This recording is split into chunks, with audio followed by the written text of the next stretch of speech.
The path project came about because we had an old path here already that needed upgrading, but that path didn't go all the way around the park, it just went around part of it.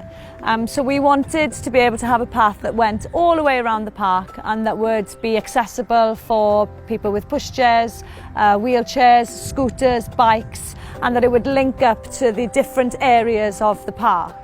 We got funding for the path from Wales and West Housing Association as a community project, and part of that community project was for us to get volunteers involved. So that money went towards materials, but we had to get volunteers to help us to complete the project. Well, I saw a post on Facebook requesting volunteers to assist with the recent project with the concrete path around the park, and I just thought I'd volunteer my services and left a message on Facebook, which I was later contacted on asking to attend. What it was, one day my son rang me, he's a local contractor type thing. He said, "Dad, can you give me help for a day? I'm doing a bit of community work down the local park." I said, "Yeah, not a problem." Being my son, both my children played here as kids, I said, "Not a problem." The volunteers are so important for us to keep the park running, and the range of tasks to do are wide and varied, and I think it's important to emphasise that some people feel like I haven't got time to volunteer, but it doesn't take very long and we don't ask very much, and we value a few hours once a year, even if that's all people can do. On the days I helped out here, it was good fun, you know, because there was no pressure. I didn't have to be here, I was volunteering.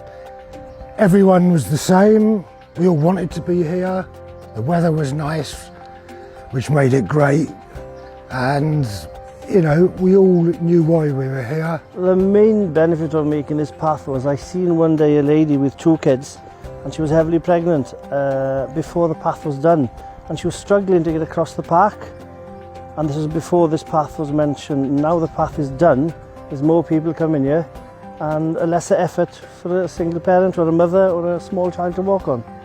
There was the major project of laying the path, but there are more projects ahead of us that we're planning to do. So essentially, there's only enough money for us to raise and provide equipment, but not for labour or for all the additional things that we plan to do. For the ongoing maintenance, and then of course the actual events for us to raise money in the first place. We need people to help us with things like that as well. And I think another point about volunteers is that it is a community project, and what we found is that the inclusion of volunteers includes the community in their park. So it's almost a twofold contribution really. Helps the park, but it brings people together, and it's an opportunity to do something useful for everybody else. What I say to the people who want to volunteer is, myself, I work full-time, I can't really commit a lot of days.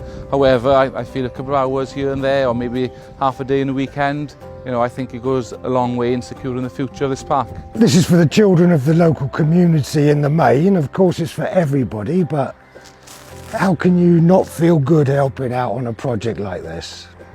You're going to feel good. As a volunteer to this park, come here, don't be shy. I was shy at the start. Not thinking, will I fit in, will I be able to do the jobs even? Just get down here, there's some brilliant guys. So local organisations and businesses have been fantastic. They've contributed a lot. Wales and West Housing Association allow their staff to give up a day volunteering a year towards a community project. So we had quite a few people helping from Wales and West Housing. In the past, the local co-op in town have given us supplies, water, apples, bananas when we were doing a 5k race. I think. And there were other businesses that made contributions in other ways. It meant going around, making the project known to people. We had a large quantity of wood donated. We had metal pins that we used to hold the timber in place as shuttering were donated by a local businessman.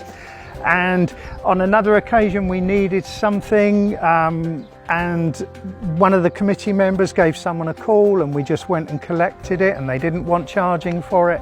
It was a great bit of coordination between the volunteers and the local businesses that wanted to support us. And again, I think it just backs up what you were saying about if everybody does just that little bit, we can make such a big difference by everybody just doing something small.